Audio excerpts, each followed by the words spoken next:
we were churning along quite well, and IBM came into the field and said, we not only sell collision avoidance equipment like this dinky little company, we sell systems. And they wanted to put a big room behind the bridge, air condition it at $200,000, and put in essentially a military, they had military software that they had on the Polaris submarine for launching it, and feeding the data, taking the data from the transit satellite, the Navy satellite, which came around, and they would get, because they were two-channel, maybe 25-meter accuracy, and they had 3 SIN systems, huge 2,000-pound inertial systems developed by the MIT Instrumentation Lab. And they would vote 2 out of 3 to carry that position until the next satellite passing an hour and a half later. Well, the commercial version was a Magnavox receiver, and Magnavox had the software using the ship's gyro, which was very good, and a through-the-water speed log. So we had to do something better than IBM to stay in the business. So we just considered that the problem we had to solve.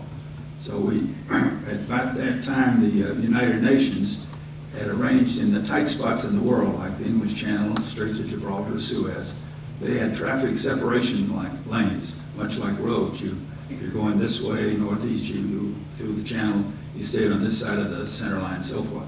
We wanted to put those chart lines on the radar so that as you avoid collisions, you stayed on your side of the road and you had more information. The idea that still everyone is trying to meet is the single display on a ship to be able to maneuver from. That's what an integrated display.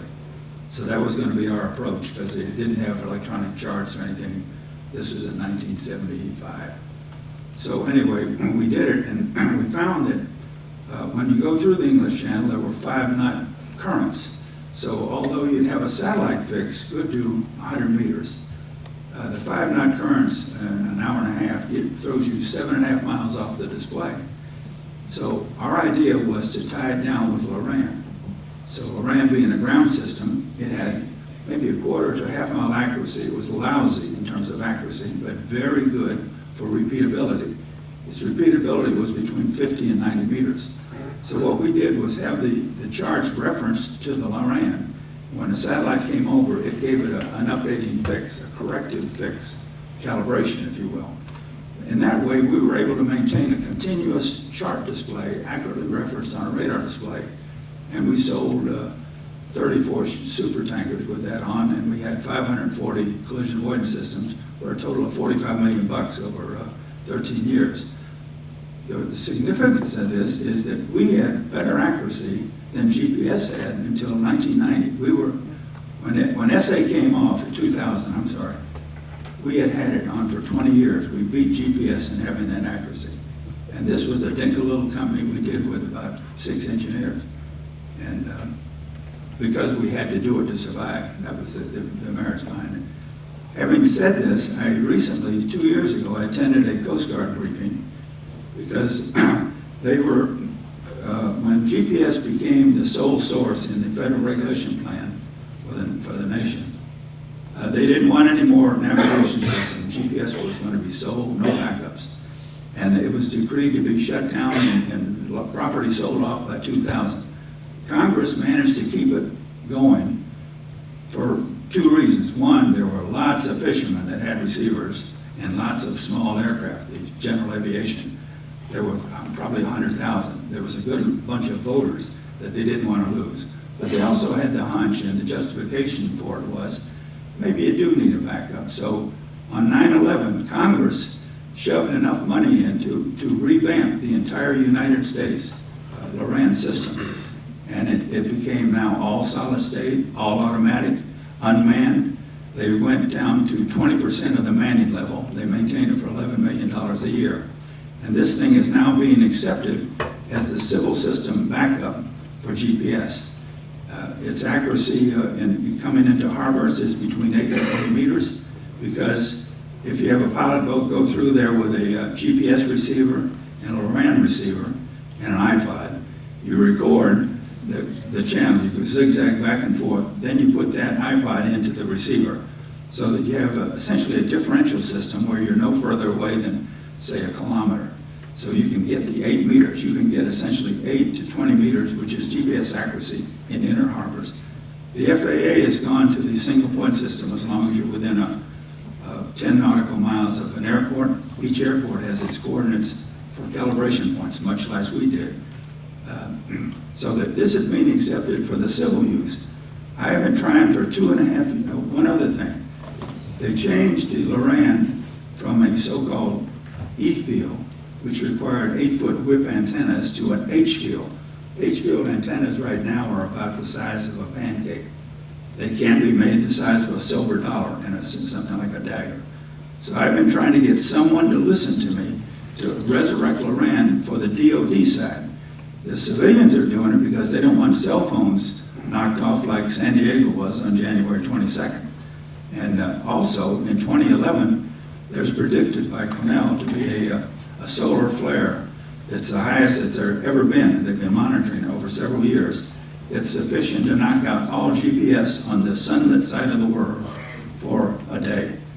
And I don't know how the merchant people, the bankers, financial people, cell phone people, of which there are 1.5 million people that use GPS for timing, those people think they need a backup.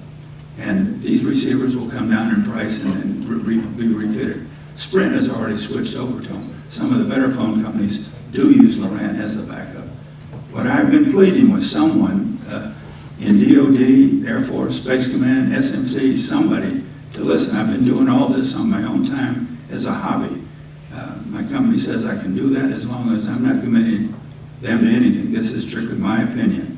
And I'm trying to get DoD to pick up the ball. Because ironically, people say Loran has never been used in combat.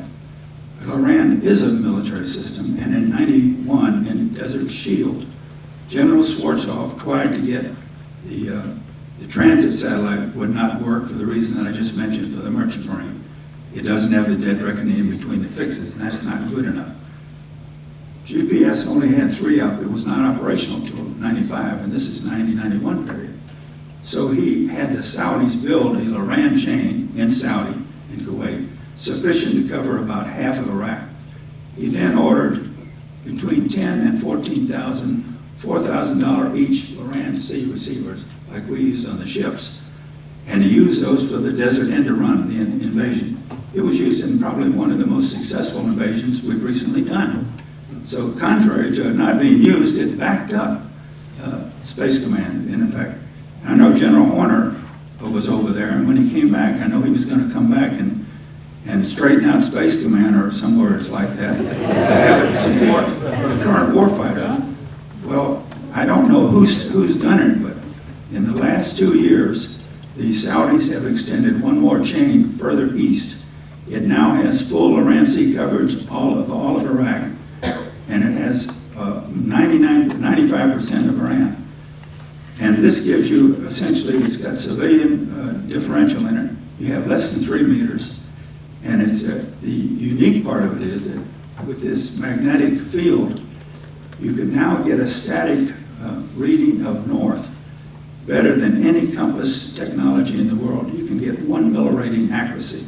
Your best compass that's used in targeting is 20 mils. So you're 20 times better in a north reference.